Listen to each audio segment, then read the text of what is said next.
இன்று பெரும்பாலான வீடுகளில் சிவபெருமானுடைய அந்த திருவுருவப்படம் இல்லாததை நம்ம பார்த்துருப்போம். சிவபெருமான் உக்கிர தெய்வமும் கிடையாது, சாந்த ஸ்வரூபமும் கிடையாது. இரண்டும் கலந்த கலவையாக இருக்கிறார். பொதுவாக வீடுகளில் உக்கிரமாக உள்ள தெய்வங்களின் படத்தை வைத்து வணங்கக்கூடாது என்பது ஒரு நியதி. எதற்கென்றுன்னு பார்த்தீங்கன்னா, உதாரணத்திற்கு காளி, காலபைரவர் போன்றவர்களின் படத்தை வீட்டில் வைத்து நம்ம வழிபாடு செய்யக்கூடாது அப்படிங்கிறது. ஏன்னா அவர்களுடைய அந்த உக்கிரத்தை நம்மளால் தாங்கி கொள்ள முடியாது அப்படிங்கிறது.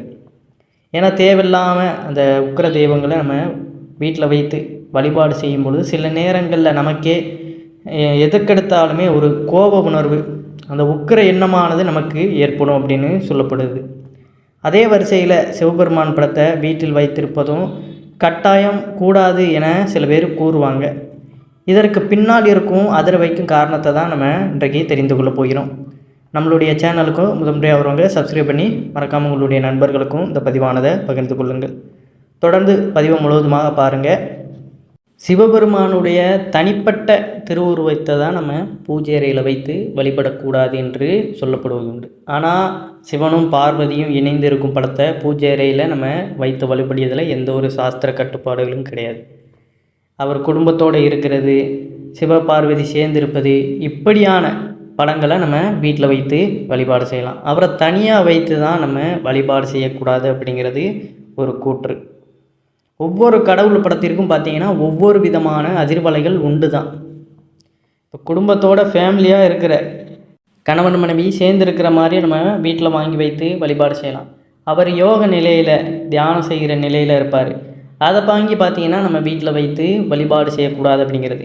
ஏன்னா அந்த புகைப்படத்திலேருந்து அது ஒரு அதிர்வலையாக இருக்கும். ஏன்னா அவர் தியானம் செய்து கொண்டிருக்கிறாரு.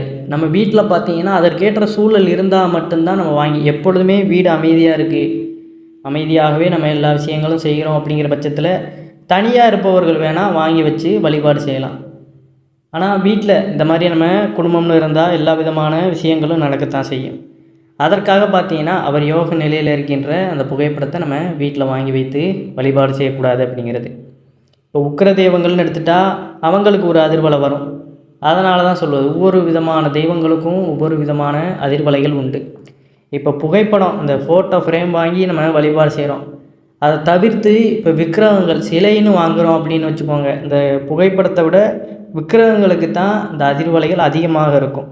அதனால தான் சொல்லுவாங்க, பெரும்பாலும் இந்த சுவாமி சிலைகளை வீட்டில் வாங்கி வச்சு வழிபடுவதை தவிர்த்து விடுங்கன்னு. ஏன்னா தினமும் அதற்கான பூஜைகள், அபிஷேகங்கள்லாம் கட்டாயம் அதற்கு செய்து தான் ஆக வேண்டும். அது செய்ய முடியாமல் இருந்துருச்சுன்னா பார்த்திங்கன்னா அதனால் நமக்கு துன்பங்கள் ஏற்படும் அப்படின்னும் சொல்லப்படுகிறது.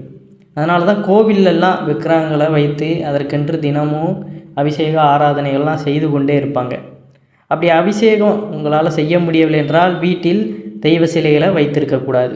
உங்களுடைய உள்ளங்கை அளவிற்கு குறைவான உயரமுள்ள சிலைகளையும் நம்ம தாராளமாக வைத்து கொள்ளலாம். அதற்கு மேலே ரொம்ப பெரிய அளவுலலாம் பார்த்திங்கன்னா கோவிலில் இருக்கிற மாதிரிலாம் வாங்கி வைத்து வழிபாடு செய்யக்கூடாது. ஏன்னா ஒவ்வொரு உயரத்திற்கேற்ப அந்த இறைவனுடைய அந்த ஆற்றல் அந்த இடத்துல பதிந்திருக்கு அப்படிங்கிறதான். நம்ம சிலைகளை வாங்கிட்டு வந்து வச்சாலும் பார்த்திங்கன்னா அப்படியே வாங்கிட்டு வந்து வச்சிடக்கூடாது. அதற்கென்று மந்திரங்கள் ஓதி தினமும் அந்த பாராயணம் செய்து தினமும் வழிபாடு செய்யும் பொழுது தான் அந்த இடத்துல அந்த தெய்வ கடாட்சம், அந்த தெய்வத்திற்கான அருள் அந்த இடத்துல இருந்து கொண்டே இருக்கும். இல்லைனா பார்த்தீங்கன்னா அது போயிடும், நமக்கு அது ஒரு துன்பத்தை தரத மாதிரி இருக்கும். அதனால் அதை விட பெரிய சிலைகள் நீங்கள் வைத்திருக்கும் பொழுது கட்டாயம் அதற்குரிய பூஜை முறைகளை செய்ய வேண்டும். இல்லை என்றால் வீட்டில் உங்களுக்கு தேவையில்லாத பிரச்சனைகள், இன்னல்கள் நிச்சயமாக ஏற்படும் அப்படிங்கிறதான் நிதர்சனமான ஒரு உண்மையாக இருக்கின்றது. ஏன்னா அந்த தெய்வ சிலைகளுக்கு அதிக அளவு ஆற்றல் உள்ளது அப்படிங்கிறதான் நிதர்சனமான உண்மை.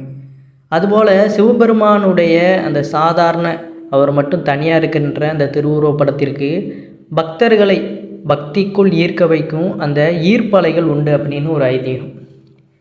இப்போ நம்ம சிவபெருமான் மீது முழுமையான பக்தி செலுத்துகிறோம், உண்மையை அவரை மட்டுமே முழுக்க முழுக்க நினைக்கிறோம் தினம்தோறும் அப்படின்னா அவருடைய புகைப்படத்தை நம்ம தனியாக வாங்கி வைத்து வழிபாடு செய்யலாம். நம்ம குடும்பத்தோடு இருக்கிறோம், அவரை வழிபாடு செய்து கொண்டே நம்மளுடைய வாழ்க்கை முறைகளை பின்பற்றுதோம் அப்படிங்கிற பட்சத்தில் அவர் ஃபேமிலியோடு இருக்கிற அந்த புகைப்படத்தையும் வாங்கி வச்சு நம்ம வழிபாடு செய்யலாம்.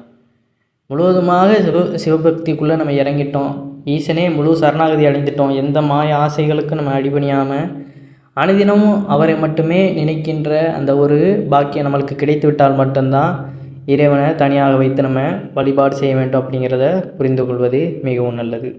அப்போ நம்ம தனியாக வைத்து நம்ம நார்மலாக இருக்கும் பொழுதும் தனியாக வைத்து வழிபாடு செய்தாலும் இந்த ஈர்ப்பலைகள் பக்தர்களுடைய மனதையும் எண்ண அலைகளையும் தொற்றிக்கொள்ளும்.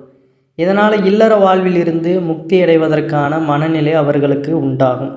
சிவனை பூஜிக்கும் பொழுது முக்திக்கான வழியை நோக்கி அவர்களை மனம் இழுத்து கொண்டு சென்றுவிடும் என்பதால் தான் சிவபெருமானுடைய திருவுருவப்படத்தை வீட்டில் வைத்திருக்க சாஸ்திரங்கள் அனுமதிப்பதில்லை அப்படிங்கிறது ஒரு கூற்று.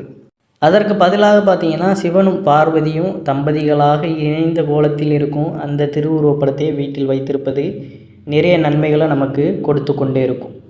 நம்ம வாழ்க்கைக்கு தேவையான அற்புத பலன்களை நம்ம குடும்பத்திற்கு அவர் காட்டிக்கொண்டே இருப்பார் அப்படிங்கிறதான். இதன் மூலம் சிவபெருமானையும் பூஜித்த திருப்தி உண்டாகும். சிவபார்வதியுடன் இருந்திருக்கும் படத்தை பூஜை அறையில் வைத்து தினமும் வழிபடுபவர்களுக்கு எதையும் தாங்கும் இதயம் உண்டாகும் அப்படிங்கிறது ஒரு கூற்று. வாழ்க்கையில் எவ்வளவு பிரச்சனைகள் ஏற்பட்டாலும் அதனை எதிர்கொள்ளும் மனோதிடம் அவர்களுக்கு வரமாகவே கிடைக்கும் என்பது தான் ஐதீகம். ஏன்னா சிவபெருமான் பார்வதி தேவி சிவபுராணம் நம்ம அந்த கதைகளை படித்தாலே தெரியும். எவ்வளவோ இன்னல்களை சந்தித்து அவர்கள் வாழ்க்கையில் சேர்ந்திருப்பார்கள். அந்த மாதிரி தான் நமக்கு எவ்வளவு கஷ்டமுறைகள் ஏற்பட்டாலும் அந்த கஷ்டங்கள் எல்லாம் கடந்து வருவதற்கான வழிவகை பாதைகளை அவர் நமக்கு காண்பிப்பார் அப்படிங்கிறது தான். அதனை எதிர்கொள்ளும் மனோதிடம் அவர்களுக்கு வரமாகவே கிடைக்கும் என்பது ஐதீகம். எனவே சிவபெருமானை தீவிரமாக வணங்குபவர்கள் சிவபார்வதி படத்தை தாராளமாக வீட்டில் வைத்து வழிபாடு செய்யுங்கள் அப்படிங்கிறது தான். சிவனும் பார்வதியும் சேர்ந்திருக்கிற மாதிரி, இல்லை முருகனும் பிள்ளையாருமே சேர்ந்துருக்க மாதிரி 4 பேருமே இருக்கிற மாதிரி குடும்பத்தோடு இருக்கிற அந்த புகைப்படத்தை கூட நம்ம வாங்கி வைத்து வீட்டில் நம்ம பூஜை செய்யும் பொழுது விளக்கேற்றி வழிபாடு செய்யும் பொழுது நல்ல மந்திரங்களை பாராயணம் செய்து அந்த இடத்துல வழிபாடு செய்தாலே நமக்கு நல்ல சுபிட்சத்தை வழங்கி கொண்டே இருப்பார்கள் அப்படிங்கிறது தான் நிதர்சனமான ஒரு உண்மை. அப்போ இன்னும் சில பேருக்கு ஒரு சந்தேகம், அப்போ சிவலிங்கத்தை வீட்டில் வச்சு வழிபாடு செய்யலாமா அப்படின்னு.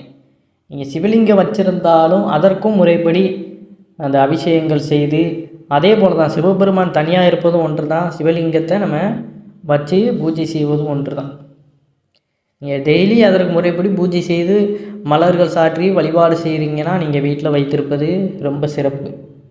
இல்லை உங்களால் முடியாது, உங்களுக்கு வேலை இருக்கும், நேரமின்மை காரணமாக உங்களால் அதை செய்ய முடியாதுன்னா சிவலிங்கம் வாங்குவதை தவிர்த்து விடுவது நல்லது. இப்படி குடும்பத்தோடு அவர் இருப்பதே வாங்கி வச்சு எப்போது உங்களுக்கு டைம் கிடைக்குமோ வெள்ளி செவ்வாய்க்கிழமை எல்லாம் வாரந்தோறும் பெண்கள் வீட்டில் பூஜை செய்வீங்க, அந்த நேரத்தில் மட்டும் வழிபாடு செய்துவிட்டு இருந்தாலே போதும். ஏன்னா சிவலிங்கம் வச்சுருந்தாலே தினமும் நம்ம வீட்டில் அவருக்கு பூஜை செய்து கொண்டே வரணும். அப்படி நம்ம டெய்லி பூஜை செய்து கொண்டே இருக்கும் பொழுது அதிலே நமக்கு அவர் மீதான ஈர்ப்பு அதிகமாயிரும். நம்ம அவர் தனக்குள்ளே இழுத்துருவார். அதற்கப்புறம் நமக்கு அவரிடமிருந்து விட்டு பிரிய மனதே வராது.